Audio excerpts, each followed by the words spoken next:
Good morning, ladies and gentlemen. As I rise with the sun this morning, let us rise with some music, if you don't mind. We're going to be taking a listen to Adrian Willaert.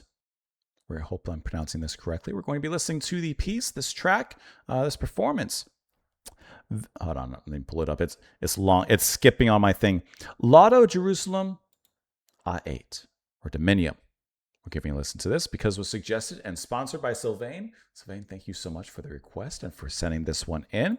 I have it pulled up here on Spotify, and the title keeps on passing by me, but the full title here is Vespero Dea Beata Virgin. Something of the beautiful Virgin is how I would think that that's pronounced or translated to, but I could be a little bit incorrect.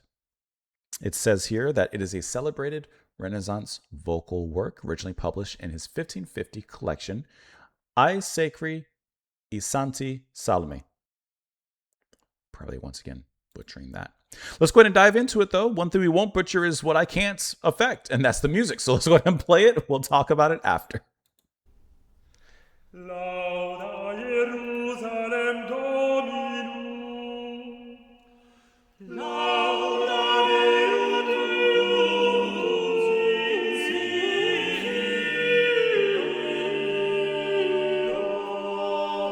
Always. I got you.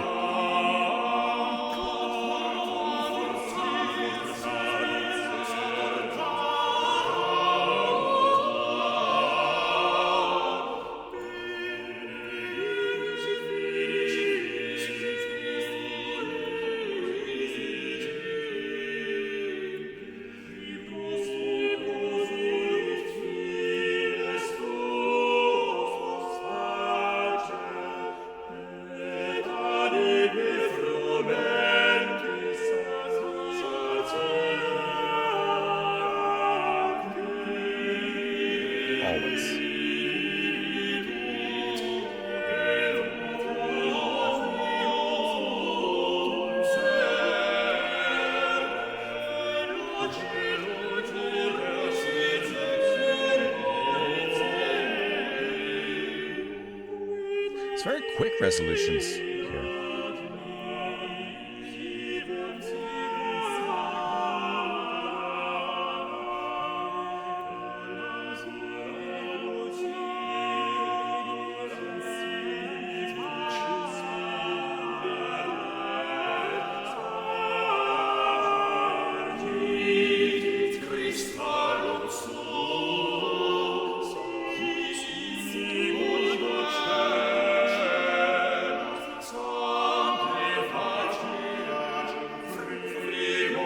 Great little chorus there.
Quick overlap.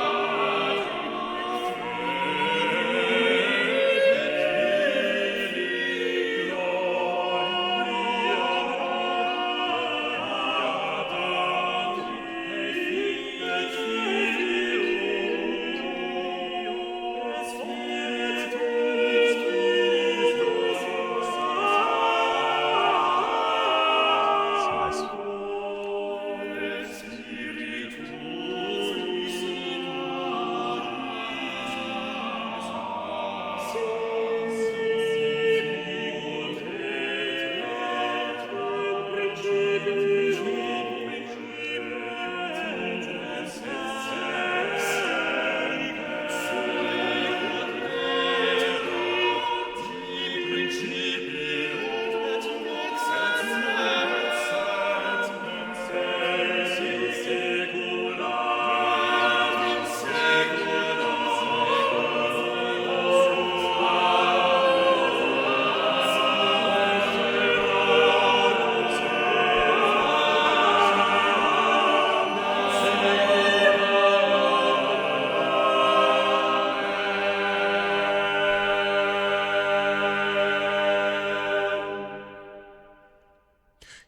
what stood out to me about this piece here, and I don't, once again, this is all I still consider extremely new to me. What stood out to me most about this piece is how quickly the voices overlapped with one another and how they harmonized so, I don't know, rapidly. There was something very quick about this piece. Like there wasn't a lot of space in the way that I guess my mind interprets space in music. This was very full and very fast.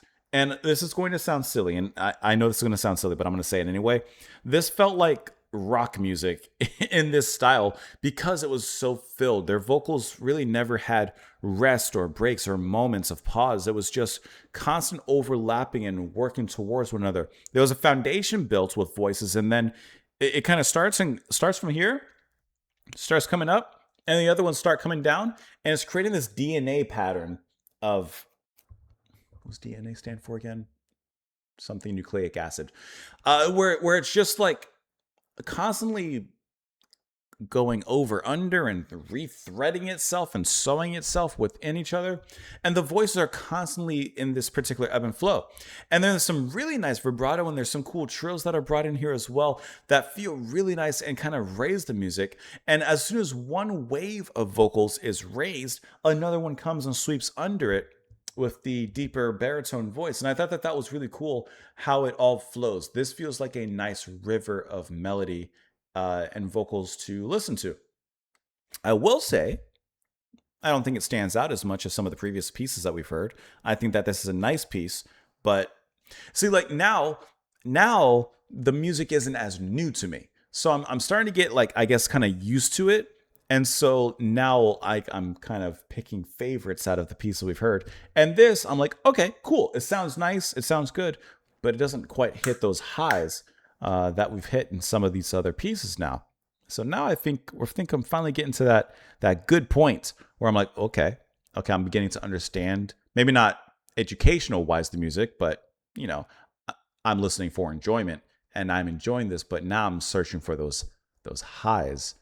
So to speak, those musical highs, which we've listened to and we've gotten quite a few of them. I'm looking at my playlist right now. We got a few of them, especially like I'm going off script here as if the show's on script. Like this, I love this, man.